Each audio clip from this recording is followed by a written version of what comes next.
category that is very important for all manufacturers nowadays is the adventure segment. They sell so well, especially here in Scandinavia. They sell extremely well. And they do that, of course, worldwide, because there is something about that adventure bike. Not just a bike as a bike, because a bike offers a lot. It offers a lot of freedom. There is always a risk involved with it, so you really need to be focused. And how focused do you want to be? Do you want to drive something that is sporty, something that you just cruise on, or something that makes you a little more free in the adventure segment that can take you off-road? There are so many takes on these different bikes from all manufacturers, and there's so many good ones that you can choose between. This is the Triumph Tiger, and the Triumph Tiger is one of the best-selling adventure bikes there is out there. So this is a baby for Triumph that sells very, very well. And the one that we're standing with here is the 2024 model. In this new 2024 range, there is the Triumph Tiger GT, more set for the road, a little sportier in its setting, different type of road tires. And then there is the Tiger Rally Pro, which we got here. Got some extra off-road modes for you to choose between. A little different handlebar. It's a little more raced, and it's just made for you to be very, very confident when you go off-road. No keyless, but there's something that feels just good turning that key. But when you've been driving a lot of bikes that have been having the keyless go, well, sometimes you forget this one. But when you own the bike, then it is a different matter. This has not got that assisted clutch that you just release without throttling, and it idles up a little more, but that doesn't matter because this clutch, it has been improved for off-roading, and it's very smooth, so it doesn't slip and judder too much. Very, very nice clutch, that one. This is just comfort. You sit high, you see so well all around. It's like sitting in a high SUV. You're almost sitting a bit higher, and that makes it so much more adventurous, relaxing, and fun. And leaning down, it is so easy. And I think that when stepping onto a bike like this after driving something a lot faster, a lot harder, it is just the bike that you want to go for because the power is just enough. You can have fun. You don't need that much more. You don't need to lick every corner while putting it down. This is just fun, leaning this down in a certain angle or a bit more aggressive angle until the foot pegs, starts to scrape. Well, that is amusing enough, and it feels so comfortable doing it. And 108 horsepower in this one, 90 Newton meters of torque. Well, acceleration is just fine enough, and you got this lovely shift assist.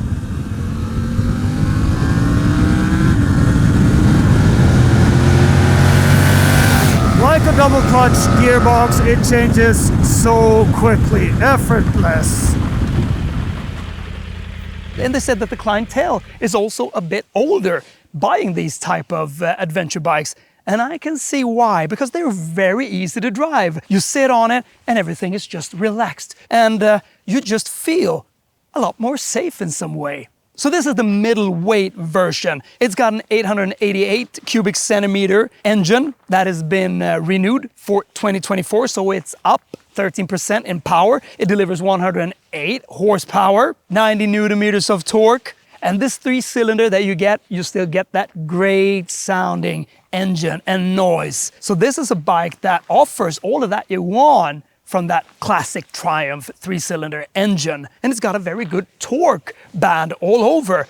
From low revs, it's strong, and when you're driving off-road, the momentum changes a bit when you set it into the off-road mode, so you can have a lot of fun. It also got this anti-slip clutch, so it becomes very, very easy if you will get into some tricky situation. And you want that, so you can be sporty on the road and off-road, because on-road, it thrills me enough in that way that you sit high and every lean and corner and bend and accelerating out of it, into it, braking, everything just works so well. Everything is well calibrated on this bike. So it becomes a very nice hybrid. And now, a week after I've been driving this one, it just feels like, do you need any other bike really? There is also the Tiger 1200. Of course, that becomes a lot beefier, a lot more performance. It becomes a lot heavier as well. This one weighs 228 kilos. The balance is just great on it. You got this 20-inch big wheel, and that does a lot for off-roading and, of course, on the regular roads. It is just so easy. You don't turn around that quick with it as you do on a smaller sports bike with a smaller wheel. But when you're on the move, I mean, this is a lot more vibration-free in all its character. And that is also something that they've done with this bike. They've firmed everything up a lot, so there is not that much vibrations through the whole chassis. And of course, you got this beautiful shift assist that I think that I can't live without if I would get a bike nowadays. Of course, it's fun doing the clutch. This is easy, and on most bikes, it's easy nowadays. But that shift assist, it becomes like an automatic that you just drive around using the gear shift paddles on the steering wheel with. It's just brilliant.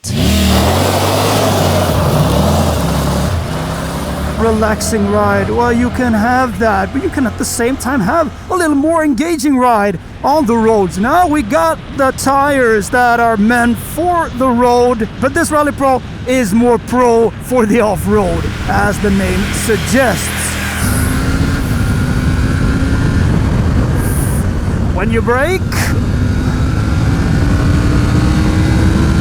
I mean, this is fast enough. This is fast enough.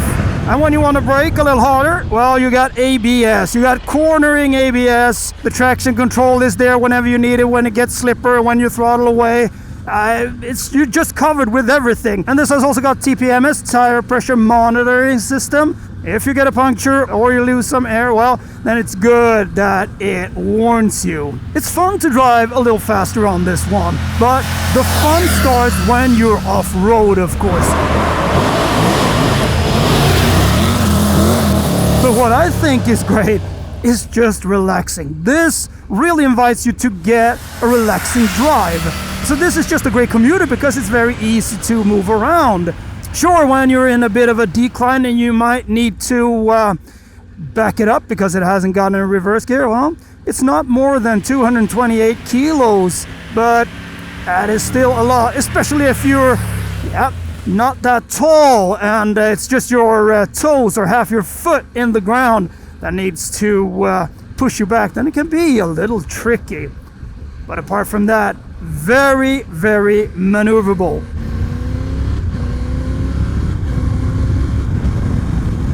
So when driving a bit more active, then we need to put this screen down a little more so you have a better vision on the road. So now I'm having it right in my line of sight, which is not that good when I'm driving on these small roads. So you can just pop it down a little, but you do that manually there.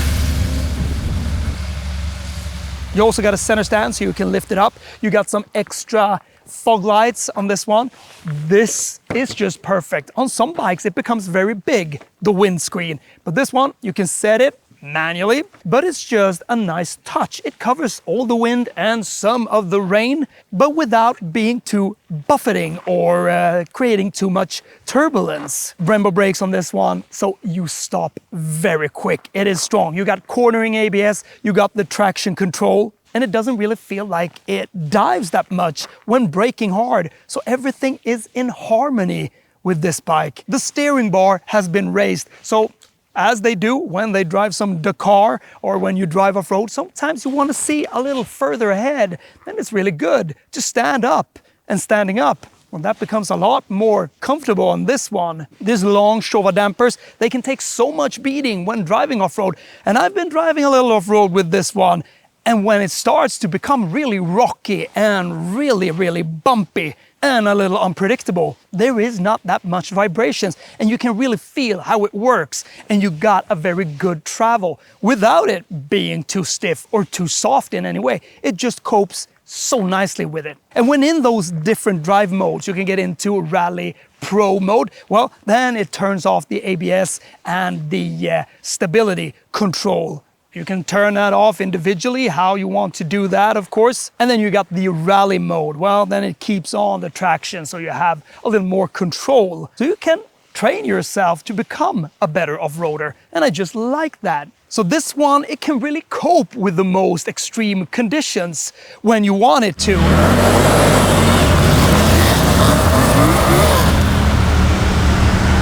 And that sound when revving it, you can short shift this as well because it's got good torque at the bottom and it is a little revvy on the top end, so that's good. You can get the 1200, but more weight, of course, to that one, more hardcore, more power, but 108 horsepower on a bike like this. I haven't been thirsty for more power in this one. I think it works just great, and it's not like you need to shift down to build up some more momentum. It works just great at higher gears. And the saddle is just great. It's flat, it's been even more stuffed, so it has great comfort. And you can move around your body rather good on it if you want to transfer the weight when you drive in some corners. This one doesn't feel top heavy. Sure, that big wheel at the front, it's not like it changes direction quick as the smaller ones, but it works just so good. The weight transfer of this one when driving is great. And I think that everyone that sits on a bike like this, they will just love them straight away when they get a hang of it. Getting into the feeling of sitting high, knowing its nature, and what it brings, and it just feels so strong. You got Brembo brakes, well, they never disappoint. So it's just on top everything here. So the TPM as well, I need to put in some more air there. Just warned me about that, but I don't think it's that bad. On it, here we go. Very good space on it. You feel very free here, and especially on the seat. Real good stuffing, very soft, but plenty of space to move around on it as well, which is good when you drive for longer. You change yourself in different positions, and that is a bit more liberating for your body. You sit in a very upright, great position on this bike. Depending on how you want this and what type of height, you can adjust it while on the move. That'll be too difficult, so you need to do it when standing still.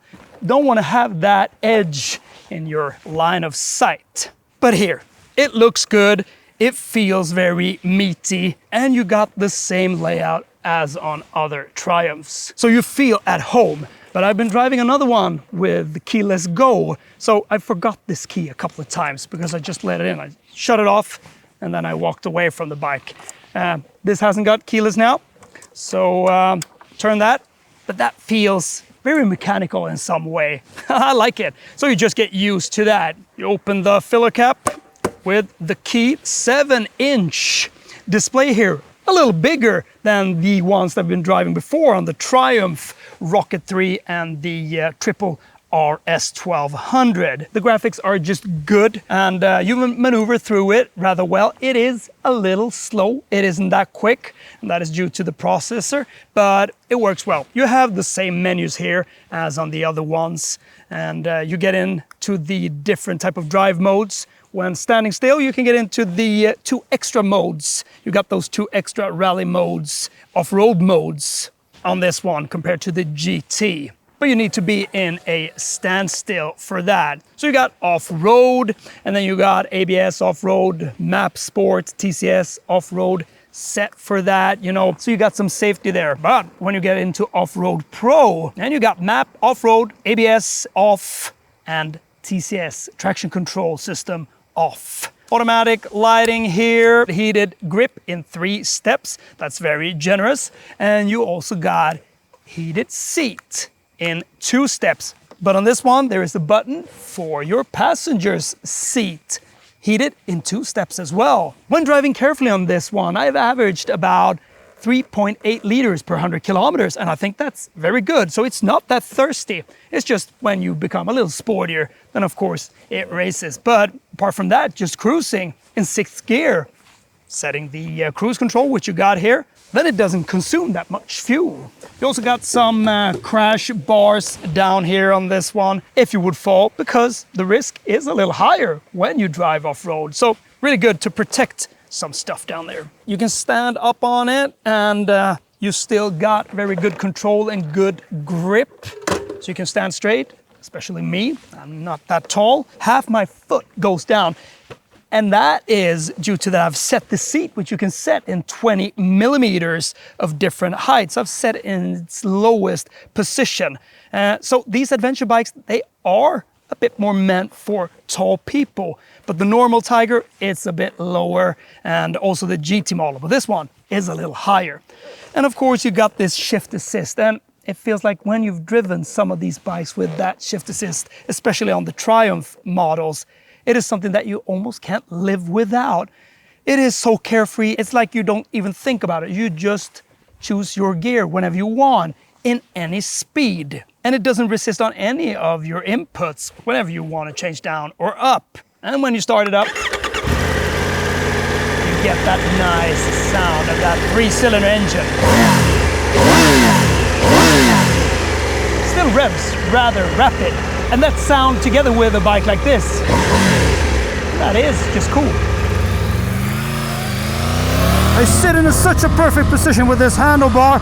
It's like I never thought about it. It's in that perfect position that you have full control because it's rather wide when you need to maneuver it and calibrate it, especially off-road. What it gives me is this perfect placement of height, that my shoulders are just so relaxed, my arms are so relaxed, and that is such a plus. I just love that. Great bike, I just love it. It gives me so much pleasure being comfortable all the time and just feeling like you're flying and you're sitting this high. So I understand this segment, and I understand that they sell so well, it never resists to work with you.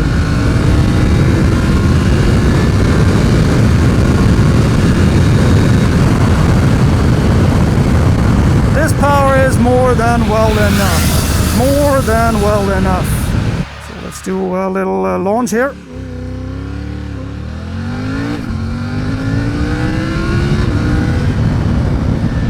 Quick. So the price for the regular Tiger starts at 148,900 Swedish crowns. And you might think for a 900 cubic centimeters, that is, that is fair enough. That's good. But the Tiger GT Pro starts at 174,900 Swedish crowns. And this Rally Pro, well, it's the most expensive in that middle range segment. And it costs from 184,900 Swedish crowns, almost 200,000 Swedish crowns, about 18,000 euros, that is, depending on where you are. Now that is some money for a 900 cubic centimeter bike. But the build quality is on its own level. There is such a good feel in all the buttons. They're tactile, they just feel good. You can just sense it as you touch everything, and everything is just so well put together. Lovely color on this one, ash gray, intense orange. You can also get it in carbon black, sapphire black, and in matte khaki green, matte phantom black. So let's see if we can find a little off-road trail or path here. And I mean, the suspension here, it's just great. It's so soft. And the traction, if you push on, well, that saves you from not spinning out. So you put it into Pro, and then you might be able to spin a little more. Still very manageable with this light clutch. Just stand up on it. That is great. So easy to drive this one. Full control. You can get a bit more suited off-road tires. We got the regular tires on this one, more suited for regular roads. But the suspension works like a dream here. And when it becomes really, really bumpy, well, a lot of rocks, very bumpy here, but still, man, that suspension works great. And you don't feel any fatigue in your arms. Well, you might if you drive many, many kilometers, but still, it works so good. And you understand this segment a lot when you're taking these bikes off-road. And this one, the Tiger 900 Rally Pro, well, it's been even more enhanced. This is fun.